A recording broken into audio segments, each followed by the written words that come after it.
MBN 특별기획 재난 그 후의 기록과 삶 마지막 순서입니다. 재난이 닥치면 그 지역에선 특별재난지역으로 지정을 해달라고 요구하죠. 국고지원금을 더 받을 수 있기 때문입니다.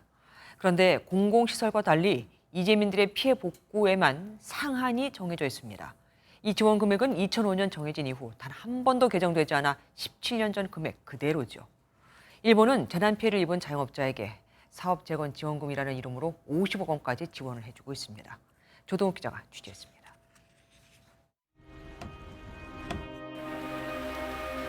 지난 8일 서울 동작구 일대에는 시간당 140mm 이상의 기록적인 호우가 쏟아졌습니다.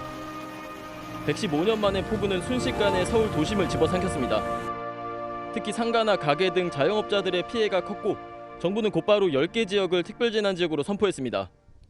하지만 특별재난지역이 돼도 이재민들이 받을 수 있는 지원은 200만 원의 재난지원금과 생계급여, 복구비 등을 모두 합해 최대 5천만 원입니다.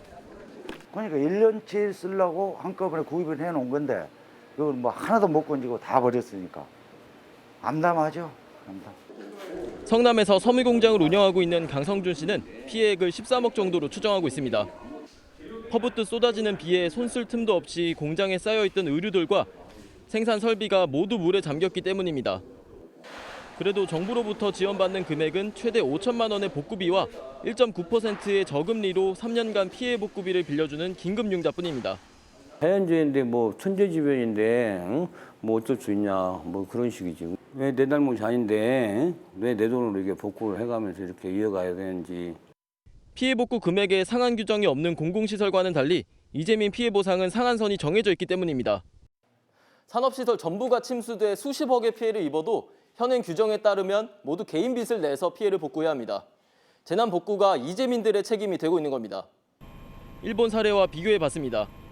2020년 65명이 사망한 구마모토현 폭우로 우리의 특별재난지역에 해당하는 격심재해 지역으로 지정된 히토요시시의 료칸입니다. 당시 홍수로 4대에 걸쳐 100년 넘게 운영해온 2층짜리 건물이 모두 물에 잠겼습니다. 이곳은 2020년 폭우로 완전히 침수됐던 료칸의 재건 현장인데요. 사업장의 피해 수준에 따라 최대 50억 원의 재건지원금을 지급해서 이재민들의 생계복구를 지원합니다. 다만 정부가 무상으로 지원해주는 돈인 만큼 대행업체와 전문 변호사가 있을 정도로 피해 증빙 과정을 까다롭게 확인합니다.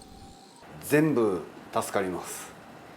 お店の中の機械とかいろんなものも建物から何からなのでもうそういうのがないと何もできないし。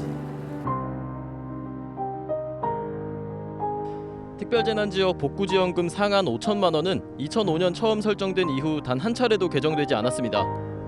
이재민들은 17년 전 정한 지원금 상한을 현실에 맞게 확대하는 등의 대책 마련이 절실하다고 입을 모으고 있습니다. MBN 뉴스 조동욱입니다.